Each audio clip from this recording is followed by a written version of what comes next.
नमस्कार मित्रांनो, मी तुमचा शेतकरी मित्र कलाकार नितीन. आता झालं असं तुम्हाला सांगतो बा, या मकाला आहे ना ड्रीप करून देईल. तर ड्रीप काहाला केलं, का बरं केलं तुम्हाला मी सांगतो.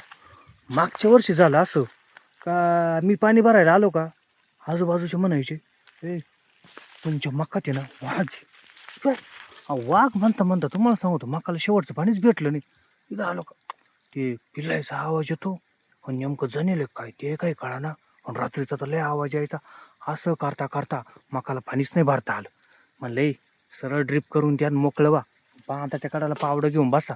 मग आता आहे ना तुम्हाला सांगतो मोटर जळून द्यायला या बा, पावडं घेऊन बसेल पाहायचं आलं का त्याच्या निबाराटा टाकायचा. काय करतं वाघ पण मध्ये नाही जायचा. मध्ये गेलो आपल्याला मग मकात कुस्करीन इडं कोणीच नाही इडं पाहायला. इरे म्हणजे या बा डायरेक्ट जंगल आहे इकडं. एवढं भयानक जंगल इकडं. दिवसा कुत्रीची आई नाही रात इकडं. तर रात्रीचं तर काही म्हणायचंच नाही. पण मग दिवसा यायला इकडं लोक घाबरत्या. मी आता डायरेक्ट म्हणलं ट्रीप आहे मोटर चालू करून देऊ आणि बसू. आणि बरं झालं असं का मला असं वाटलं होतं 5 टारल्या कुठे निघल बा. कुठे 3च टारल्या कुठे निघाली. आता 3 टारल्या निघल नाही तर काय होईल मग. अहो मी म्हणतो जर मकाला पाणी जर बंद करून टाकलं म्या चांगल्या बिट्या चांगल्या लंगार व्हायचा टाईम झाला.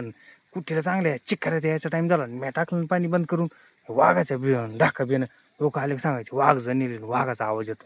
असं करता करता जे डोका बंद पडून गेलं. आणि झालं असं जेव्हा कुटीवाले पोरं आली त्यांना म्हणलं कुठं काही दिसतं का भारी. म्हणलं काही काही वाघा बिगा ना काही काही तुडवेल ताडवेल. ते म्हणे हा कोल्हेनी ना बिट्या खायला दिसत्या. डोक्याला हात लावून बसलो मी. कोल्हेनी बिट्या खायला दिसत्या. ह्या वाघ आलं आणि टाग आलं इकडे तू आलं म्हणलं काहीच खऱ्या गोष्टी नाही गाड्या. म्हणलं गेले 5 टारल्याचा अंदाज 3च टारल्या निघाल्या कायचं काही खरं आलं म्हणलं. आता आहे ना कोणी येऊ द्या म्हणलं मरद्या जाऊ द्या वाघ येऊ नाही तर कोणी येऊ पावडं घेऊन आपण काढायला बसा आणि जाऊ द्या चांगलं चळपिळीत पाणी द्या बरं म्हणलं.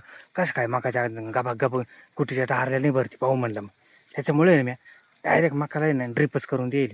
डोक्याला ताण नको घ्यायला म्हणलं.